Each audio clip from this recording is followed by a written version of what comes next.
Now, before I talk about how we're going to write assembly in this class specifically, I want to just briefly touch on the situations in which someone might need to write assembly.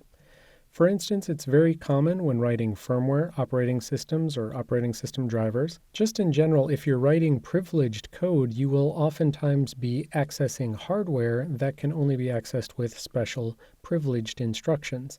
So unprivileged code has one set of instructions, and privileged code can do some more things. Another situation is if you were making a cryptographic library.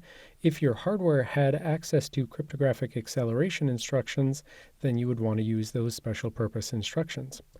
Of course, in the context of security, when writing an exploit for a memory corruption vulnerability, you oftentimes need extremely precise control over exactly what you write where, how you order and organize your memory so that you can cause the vulnerability to be exploited.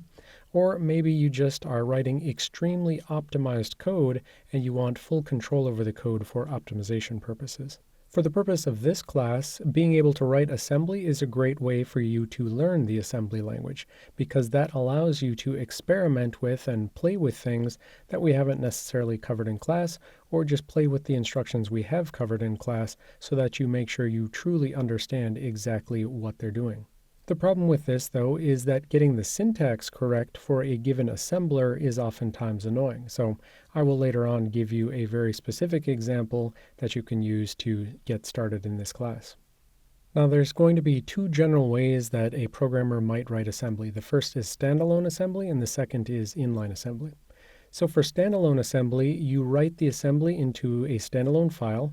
That file is then assembled by an assembler application into an object file, and that object file is subsequently linked with the final binary and other compiled objects.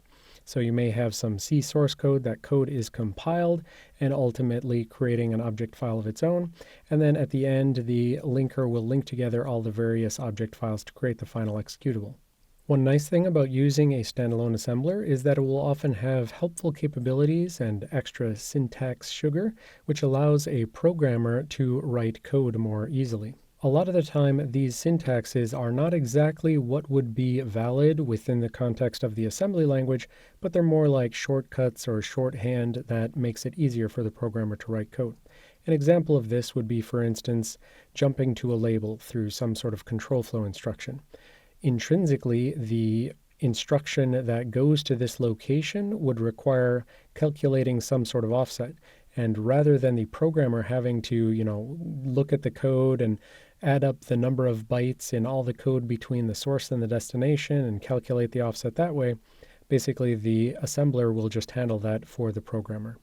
In contrast to standalone assembly, where you write all of your assembly off to the side in its own file, inline assembly is where you place assembly directly in line with your other C or C++ code. So GCC, for instance, supports a syntax for inline assembly that conforms to what the GNU assembler, or GAS, is expecting.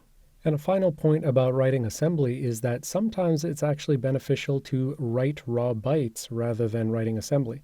This is often the case when you, for instance, don't want to fight with the assembler. You don't want to figure out what is the syntax that this particular assembler expects. You know exactly which assembly instruction you want to create, and you hopefully now will know how to encode that instruction by reading the fun manual.